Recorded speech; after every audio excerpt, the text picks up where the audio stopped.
Working on anything for anyone, it brings people together. Especially when you're working on something so high-strung and so, like, down and dirty, you're definitely gonna bond along the way.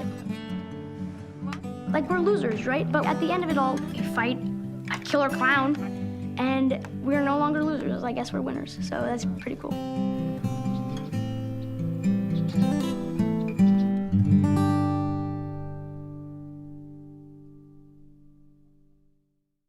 This movie, in my opinion, is more a movie about friendship and how these friends pull together to get through tasks with each other. Because if we didn't have each other, then we would never be able to get through these things.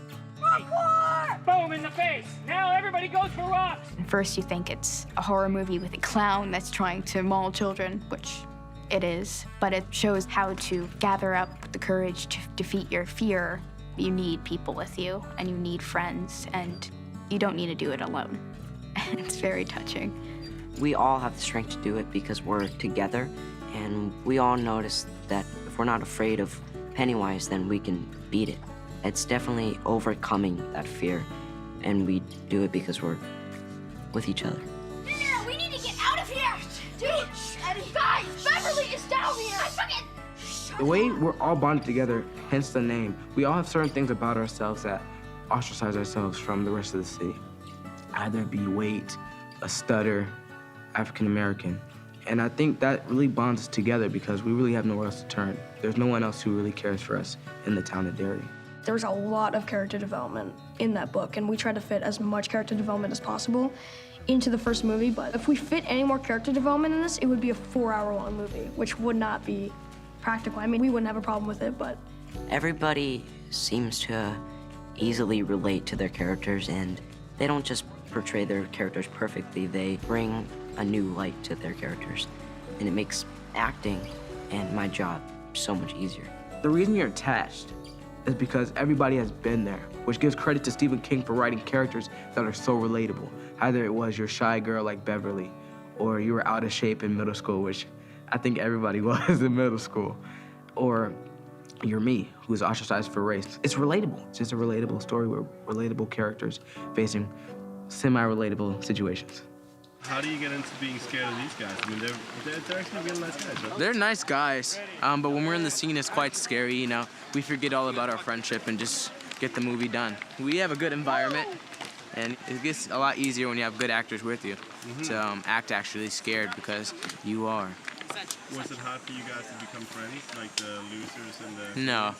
No, it was really easy. We all know it's different when we're in the scene and when we're out of the scene, because it's funny, like, they'll beat you up or something like that, and then after the scene, they'll be like, are you okay, are you okay? So, you know, we had no problem becoming friends. The whole Losers Club, working with them, has just absolutely been a blast. And we're especially excited that it's summer. We all just got back in school, sadly, but, you know, when it wasn't, it was really good. It's so hot. It is so... So hot, Michael. It's because of me. What are you gonna do? Like the first day we met, we could have been friends for like 10 years, it looked like. The chemistry with everyone on and off set is absolutely amazing. The moment of realization was in the rehearsal, because I saw it coming to life. The first scene that the 7 losers were together, I understood that we had achieved like the bond. The kids understood their characters perfectly, and I got excited because half of the movie was already guaranteed.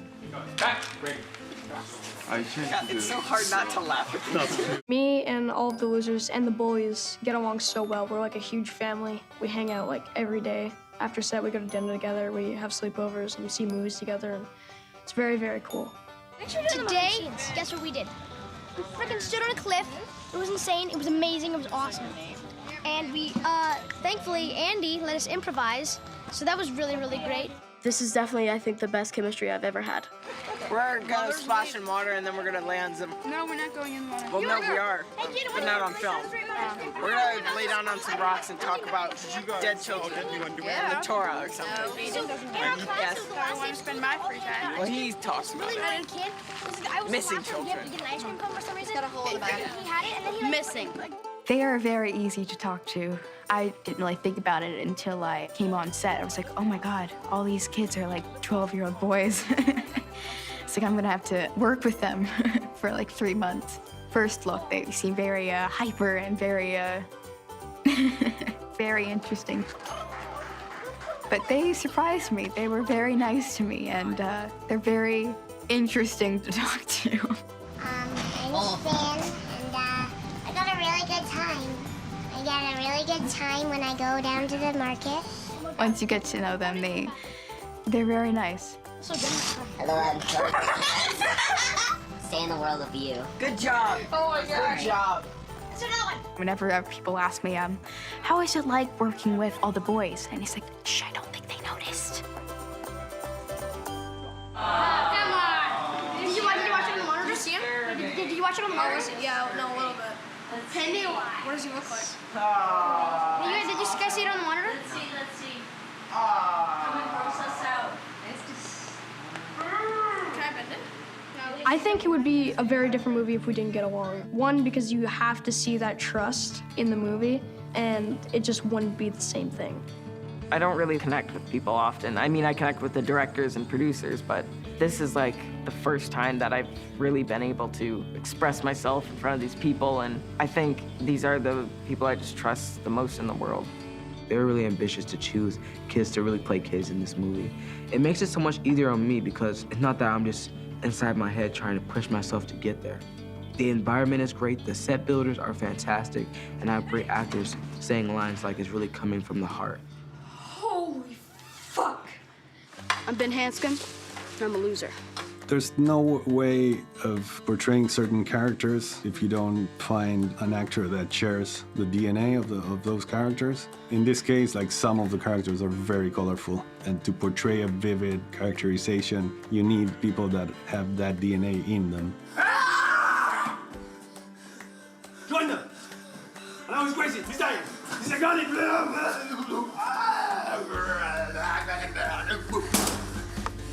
Go! Help Benny! Get Eddie! Andy always lets us kind of pitch in our ideas before he tells us our notes, because working with the 7 kids that make Losers Come to Life, everybody has such good ideas. He really sat down and gave us the time to really develop our characters. When we're on a scene, and he will come up to us and say, is there anything that you think Mike would do? Is there anything that you think Georgie would do? He doesn't just see a movie as a director standpoint, he sees it as an actor standpoint. He even hired us Mr. Ben, who is an acting coach and a mentor. He's Mr. Ben, I love Mr. Ben. Part of my process is getting to know the actors as well as I can and find their strengths, their weakness, what upsets them, what makes them excited, and also to bond them all as a group. They all have aspects that link into their characters very well, just in their own personalities. So the first 2 days of rehearsals, I felt very assured that we cast exactly the right kids. People all stall around the corner of the crow with the key of the corporate wheel at the same time. I'm not going to do that ever again. The first 2 weeks working with Benjamin Perkins before shooting was great. We were getting to know him, and we were getting to know each other. And he was letting us do these exercises where we would learn about each other, and we would just become more comfortable. How are you? Legs are the heaviest part of the body, everyone. Yeah. Besides his head. Yeah. Smart. We spent the primary week and a half just getting to know each other, getting to know each other's names, hanging out, going out to eat, partying, just so that the relationship as friends wasn't just acting. We knew each other's fears, pet peeves, stuff like that. We were just doing this exercise to get comfortable with each other, like looking into each other's eyes for 3 minutes, which was awkward at first, but it was like a really quick way to get to know each other. And it was so weird because the second day of knowing each other, we were so close. We knew so much about each other, and we were best friends already. It's Wyatt's 13th birthday! We did some training. We did bike training. We had choreography for fight scenes, which has been phenomenal. We were prepared. It was fun. Jeremy, look! Jeremy! And then I go like this. I think we do it too much, but we like to joke around on set. I don't think so. Because things are getting really emotional now. We're about to leave, and also the scenes are just so tough. We're fighting Pennywise, so we're having fun offset as much as we can. Hey guys, I locked Finn in the trampoline. I want to see. Oh, buddy. Don't worry about it. Jen, that was a cool lightsaber battle. That was cool. Let's cuddle. Oh, God. No, dude, it's not gonna. It doesn't work like the cuddling type.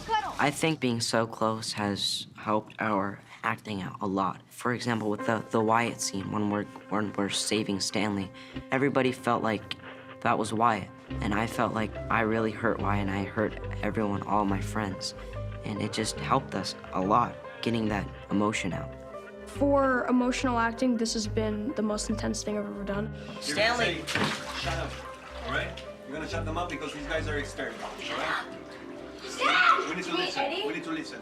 That day, we kind of like talked before the scene that we need a few minutes to really get into character because it was definitely an emotional scene and it's hard to just, when they say action, get into character. In that scene where we find Wyatt, he jolts up and starts screaming at us and blaming us. We're comforting him and we're all bawling our eyes out. And actually, that was the first time I've ever like cried, on command. Like I can cry when I'm like mad in real life, but first time I've ever cried like acting, and it was pretty amazing. I could not stop crying.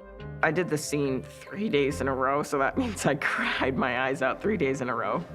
At first, like I didn't want to do it again, but then I was like, you know what? It's gonna look good, and I think it's gonna pay off. It was a pretty emotional moment. You know, the curious thing is that it coincided with one of the last days of shoot. The feelings you see on the screen are very much what the kids felt that day, because it was one of the last days that they will all be together. You can feel the sadness and the need to be together for the last time and thank each other, and they just let it go, and they were all crying, and they were crying for real. I talked to Ben, the acting coach, and Andy, the director, and I was like, okay, well, what if it's a role reversal where Eddie is talking to Wyatt, calming him down, and I'm at the foot of him crying. And it sort of just turned into everyone started crying. Finn and Jack could not hold back their tears. I thought they were just trying to like stay in the moment whenever like Andy was giving directions, but they were just crying. And not until after we just hugged it out. Once I finished that scene, I was like still crying. Me and Jack were still crying. And then the producer, Seth, came up to us and just gave us a big hug. And he was like, man, you made me cry and I have no heart. And so I was like, okay, that means a lot. Feeling them all like there with me, and it was just like, it gave me a feeling, because we're all best friends. Off camera, we're best friends, lifelong friends. And just being there in that moment where everyone's crying. Also Wyatt. Wyatt is a great actor to work with. He takes you there. I've been in that place before. I've shut myself off from the world and just cried. But I think that was the first time they opened that door, and it's definitely hard. But I think a good hug will resolve everything. There was not a dry tear in the room, besides Jaden, which was weird. It was definitely a very weird and out-of-body experience. It won't be the Losers Club, I tell you. But yes, it will. I mean, no, it won't. Oh, wait, no, it won't. But we'll still be there in our hearts. They had spent basically all the summer together, and they felt that this was going away, that this was, you know, the end of this magical summer. Also because they're all 13, I think, at that time. So it wasn't only saying goodbye to each other, but I think very much like in the book, after that summer, they were saying goodbye to their childhoods. Now it's just coming to an end. But I think I've been really anticipating this for a while. It's sad, definitely. But I think we're all ready to go back to our normal lives. Wow.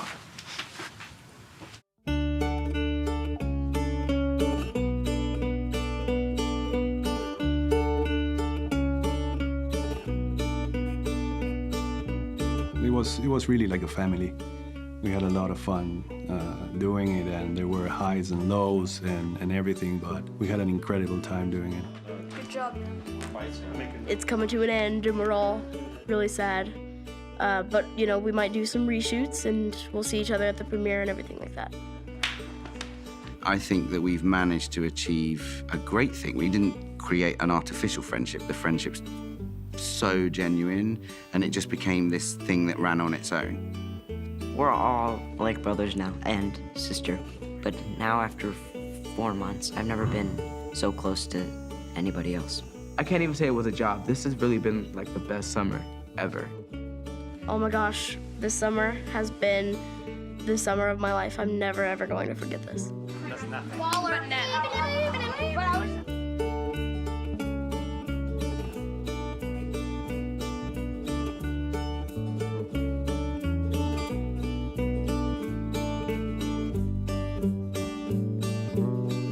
Club for life. What's up? Oh, stupid. What am I saying? Okay.